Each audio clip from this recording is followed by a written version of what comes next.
Welcome back to Making Money Matter, ladies and gentlemen. I'm your host, Kerry Stevenson. I've got something a little bit different for you today. Why? Well, this company is called Revival Gold. They're on the TSXV as RVG. They're also on the OTC as RVLGF. Now, why am I speaking to a company over in the US? Because I think this piqued my interest, ladies and gentlemen, because EMR Capital, who are a sponsor of the Australian Gold Conference. My good friend Rob Curtis is on the advisory board for the Gold Conference. They've clearly done their due diligence. So we're a step ahead because I really do believe that EMR Capital, they do their work. They have invested into Revival Gold. So that piqued my interest.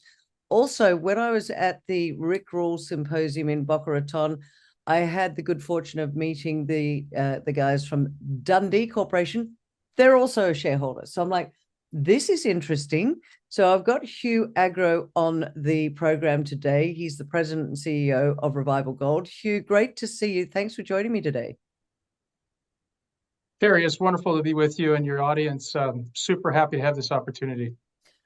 I'm going to ask you a little bit of background, but just for the folks out there, this is one of the largest gold developers in the US. They've got pure gold deposits in Utah and Idaho. And guys, check this out. I was just in Utah, but I wasn't at the Revival Gold Project. But hey, I've got my Utah cup here.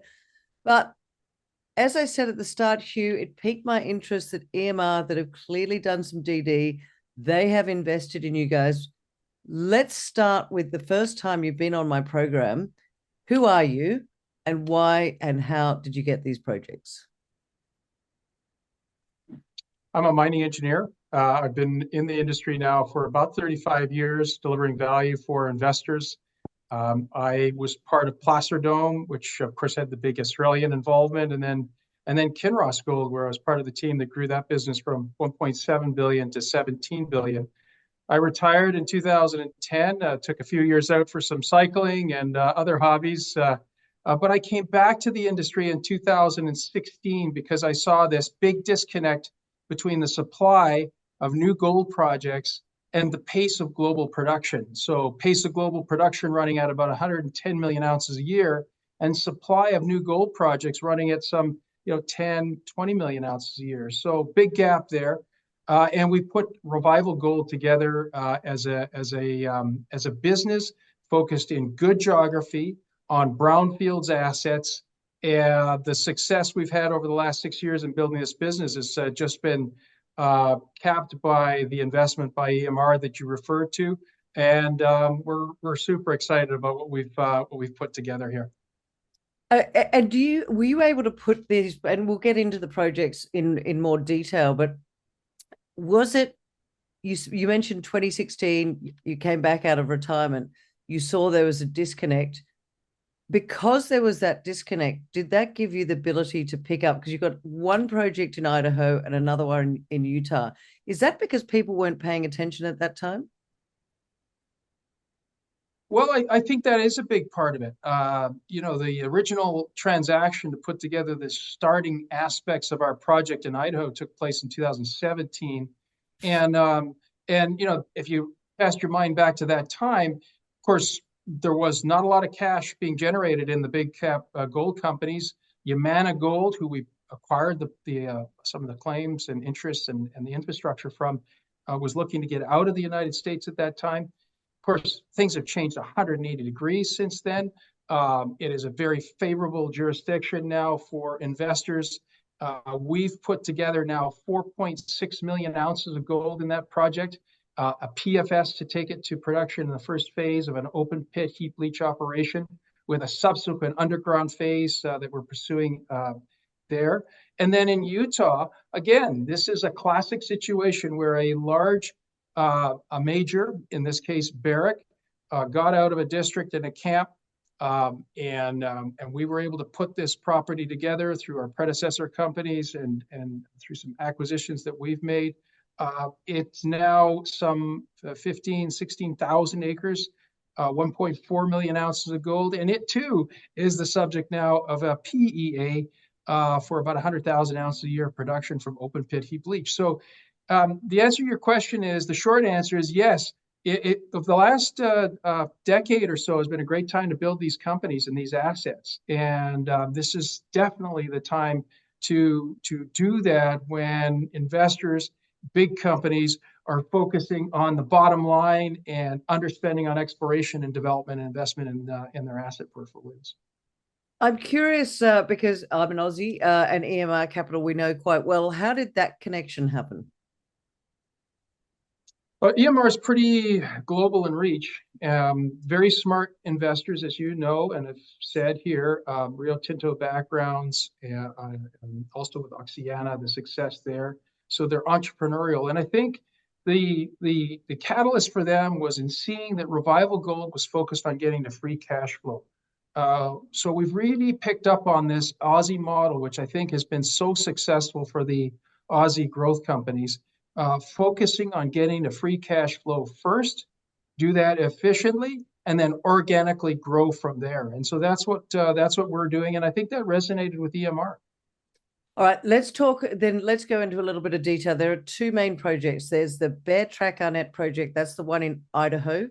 That's a low-cost open pit with potential for underground. What gets you excited about this one? It sounds like it's going to be quite big.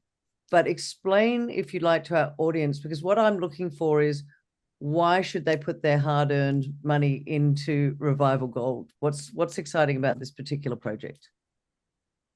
Well, if you don't mind, I'm going to step back, Kerry, and start with $1.2 billion of NAV, net asset value, between our two projects, and a market cap of 100 million. These are US dollars I'm quoting here now. So really attractive market cap relative to underlying net asset value. And the net asset value that I'm speaking about is the 2.5 million ounces of gold that's in engineered plans. Our total resource is 6 million ounces of gold, and our exploration potential beyond that is significant. Now I'm going to go back to talk about the individual assets, specifically at Beartrack-Arnett, what we have there, and the Australians will recognize the value of this. We have an orogenic gold system. These are these large shear zone hosted type systems that can tend to go quite deep in vertical extent and extend over kilometers. In this case, we've drilled over 5.5 kilometers. We've hit with every drill hole into the system. And we're exploring now another 2 kilometers south with a drill rig expected to arrive on site by the end of next month, the end of September, to continue with that program. So big geological system and a large mineral endowment. The other thing that we have going for us at our Beartrack-Arnett project in the state of Idaho is infrastructure. We've got an ADR gold processing facility, roads, power line to site, 5 cents a kilowatt hour power. And oh, wow. Something that I think, this is because there's so much hydropower in the state of Idaho, we get really good rates on power. And this is another advantage for a project like ours. It's located an hour's drive from a town of about 3,000 people. So this is not a fly-in, fly-out situation, not a camp situation, which you will know can get to be quite costly to operate and staff. Big advantages there. Infrastructure, close proximity to town, large mineral endowment, and taking advantage of that existing infrastructure. At our Mercur project in Utah, the situation is even more favorable for us because it's largely on private ground. And for those that are familiar with the United States mineral jurisdiction, private ground is really important to quick permitting timelines. And that's an advantage for us with our Mercur project in Utah. The resource is on private ground. We can move through permitting relatively quickly. So it is actually going to be the first in operation. We think that's about 2.5 years from now. We'll get through those processes and start construction. All right. So Mercur will be the first one off the ground in 2.5 years. Talk to us about the process of getting that into production. What, if anything, are the challenges? Well, mining is a risky business. Yeah. Our website is full of disclosure on all the risks associated with our industry. So, you start with a team that knows what they're doing and has done it before. And I point you to our board, our technical team, a lot of experience in open pit heap leach in the United States, operating mines, finding gold deposits, financing them, and then delivering that value back to shareholders. The second thing is that we're on these sites with brownfields experience, which means we have technical experience. That doesn't mean that every risk is going to be addressed right off the bat. We'll have to complete the subsequent stages of engineering, but we know that heap leach mining and open pit mining and heap leach processing has been done successfully on these sites before. That's a huge de-risking aspect to these projects. We do have a lot of drilling left to do on our Mercur project in Utah. We have to convert inferred material, inferred resources to measured and indicated. About 40% of the material is at the inferred category. We do have additional column test work to do in the metallurgy. About 20 column tests planned as we move into our PFS. And then beyond that, it's permitting, and permitting is always a risk for mining projects, of course. And again, I want to reiterate the fact that we're on these brownfield sites where mines have been permitted successfully in the past, supportive communities, private land in the case of the Mercur project. So we do have our risks in front of us. Every mining project does, but I think we've also got a lot of upside here in terms of exploration potential, in terms of the possibility to expand production, going underground in our Idaho project. And of course, through discovery, we haven't even scratched the surface in terms of these large land positions, each of them about 6,500 hectares in land. So we'll talk about Idaho in a moment, but we're just speaking about Utah. Is that where the majority of your focus is at the moment? Because what I'm looking for is where the shareholder value is going to come from. You said before 1.2 billion net asset value, 100 million market cap. There's, that's a big. What I want to know is where's the focus? Where's the shareholder value coming from? First step is our Mercur project in Utah. It's about 750 million of that 1.2 billion of NAV, 100,000 ounces a year of target production on average. It's a project with a capital cost of about $210 million, so relatively modest capex for that production scale. Good cash costs, 27% after-tax IRR at 21.75 gold. Of course, that goes up dramatically at current gold prices. And so that is where the catalysts are for us in the initial instance. We're marching through drilling right now. We've got 2 rigs on site. The third one will arrive beginning of next month. That's early September. And we'll continue to work at converting inferred to measured and indicated, expanding the resource where we see possibilities to do that, de-risking the metallurgy, and moving towards a PFS, and ultimately the permitting, the commencement of permitting early next year. So those are the big catalysts for us next 6 to 12 months. And at our Idaho project, it's drilling. We'll have that 4th drill rig I mentioned earlier arriving on that project by end of September, and drilling away on that underground target.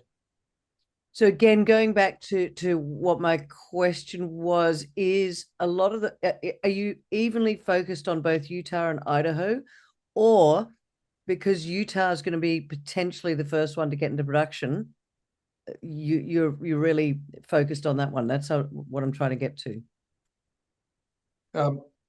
Sorry, I wasn't clear in the first instance. Our project in Utah is the focus. Okay. It's a pipeline. We'll move to production on that project and continue to invest in exploration elsewhere as we grow our portfolio and the opportunities. Kerry, this is a really interesting time in the business. I mentioned earlier those statistics around the pace of global production, the pace of global discovery, let alone permitting, construction, all those things that have to take place. We're seeing a lot of M&A activity in the space as senior companies look to replace their production portfolios, and to do so in good locations, good geopolitical locations. We've seen how assets in tough jurisdictions can wind up in trouble pretty quickly, even amongst the majors. So there's a re-domiciling back to good places like Australia, like Canada, like the United States. Yeah. And we've made two of the largest discoveries, largest new discoveries of gold in the United States in the last 15 years, two of the top 10 discoveries between our Utah project and our Idaho project. So there's a lot of value in these projects. We want to move to free cash flow. We'll do that first and foremost through our Utah project, and we'll continue to grow the rest of our portfolio to build that base. We think there's a really exciting time ahead here where scarcity of good projects in good locations is going to get valued in the market. Well, one of the questions I always get asked, Hugh, is how are you going to finance it? Talk to us about the financing and how you see that going forward. And we spoke about EMR and also Dundee Corporation, but talk to us about how you're going to go ahead and finance. Yeah, I thought we started out talking about EMR. I mean, I think if our friends at EMR had their druthers, they'd take us right through to production. Of course, they own about 12% of us right now. Super smart mining people, and Tony Manini, one of their principals, is stepped up to sit on our board and be part of discussions around the table as we take this project forward technically and financially. We do have a lot of interest from Dundee Corporation as well. And in the last financing, Dundee was quick to exercise their rights of first refusal to continue to participate in the project. I got to say, it was a very clean financing that we did, a win-win financing in that there is no first rights of refusal on future debt instruments or royalties or streams. In fact, our assets are very clean from that perspective. And that gives us a lot of options. Again, because we're in the domestic United States, a lot of lending possibilities, a lot of streamers and royalty players that want to participate in projects like ours. And I point to the fact that beyond EMR and Dundee, we've got about 45% institutional ownership already. Some of the largest gold funds in the world, including Conway out of Switzerland, US Global out of the United States, Sun Valley Gold, Donald Smith Asset Management. These are smart, gold-focused investors who've been with us and supporting this company as we build value. So I don't think financing is going to be an issue for us.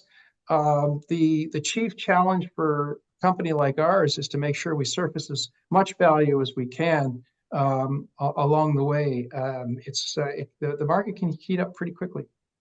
It can indeed.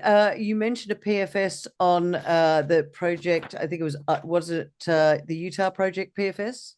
When's that going to be going ahead? We'll have detailed timelines on the PFS for Mercur early next year. Right now, we're focused with 3 drill rigs drilling, metallurgical test work, permitting preparations, and we'll have more to talk about in terms of the steps forward in early 26. All right, I got two final questions for you, Hugh. What you said right at the start that you retired in 2010, you came back with this project in 2016. I want to know what excites you the most about, well, 2 projects, I guess, Utah and Idaho. What excites you about these projects? You've been around, you've been with Kinross, you've been with Placer.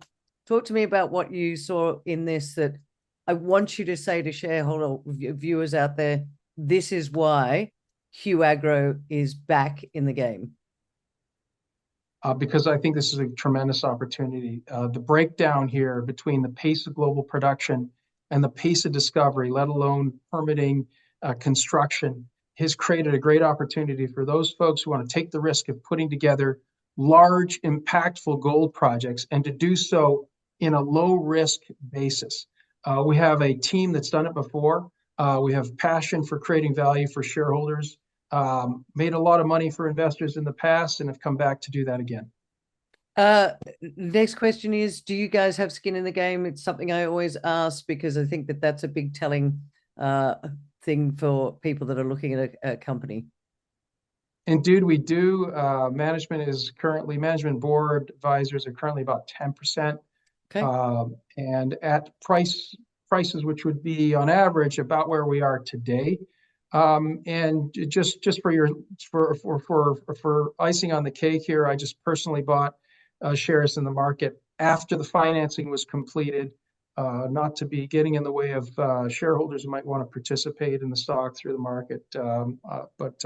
Yeah, so lots of skin in the game, lots of desire to make money for shareholders, and an outstanding team working really hard, efficiently, and successfully. Hugh, it's been really good to talk to you. It's our first chat on the channel. Love you to come back and keep us posted. And ladies and gentlemen, as I said at the start, Revival Gold, and by the way, it's revival-gold.com and I'll put the links below. But one of the things that intrigued me was that EMR Capital have clearly done their due diligence. And as Hugh just said, they are a 12% shareholder. Tony Manini from EMR is now sitting on the board. They are well capitalized at the moment, and they're being smart about how they're creating shareholder value in two great jurisdictions, Utah and Idaho, both in the US. And as we know, the US is very much pro-mining these days. So Hugh, we look forward to continuing news and having you back on the channel in the near future. Thanks so much for joining me today. Oh, thank you, Kerry. Great.